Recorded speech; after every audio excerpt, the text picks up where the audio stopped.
Salutare, oameni buni, și bine v-am regăsit la un nou episod. Scuzați că nu am mai postat în ultima vreme, dar am fost foarte ocupat.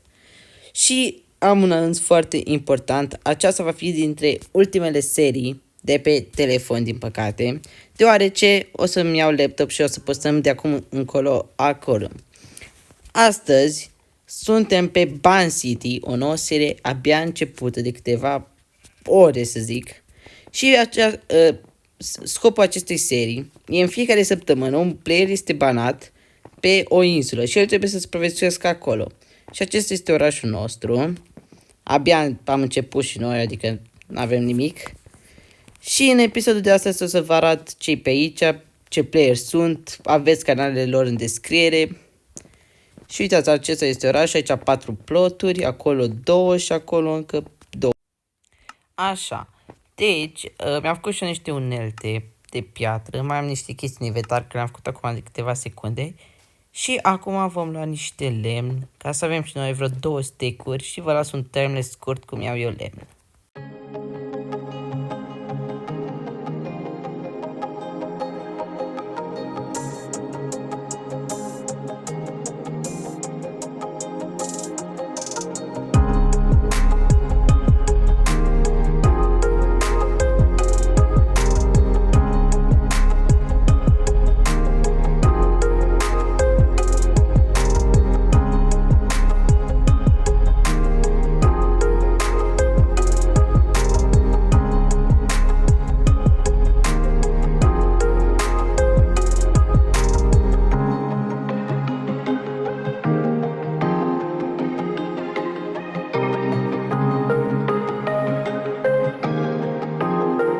Acum o să-mi fac ultimele pregătiri înainte să mă duc și la o sesiune de minat.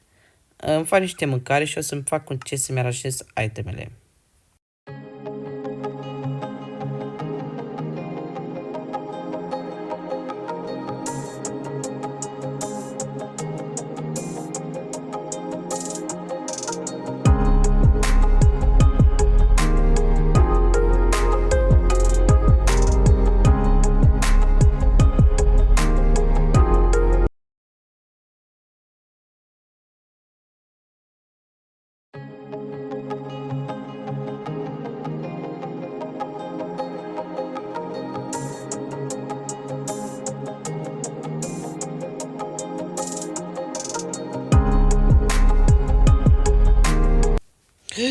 Am găsit pădure de brazi. O să luăm câteva sapling-uri, numai că ne trebuie un nou topor.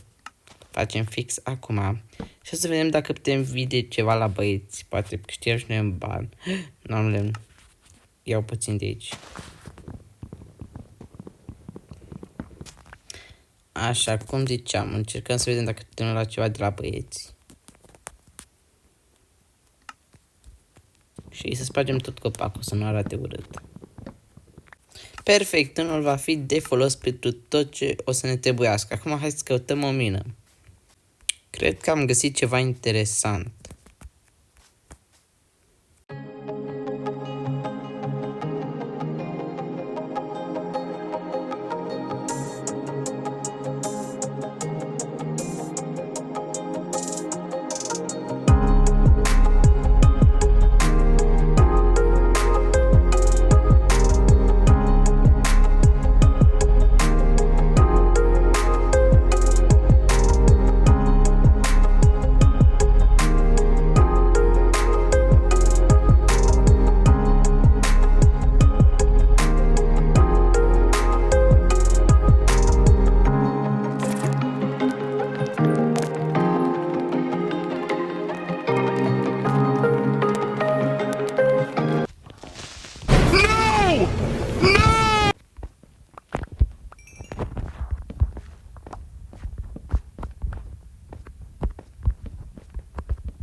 pe tot full de set iron.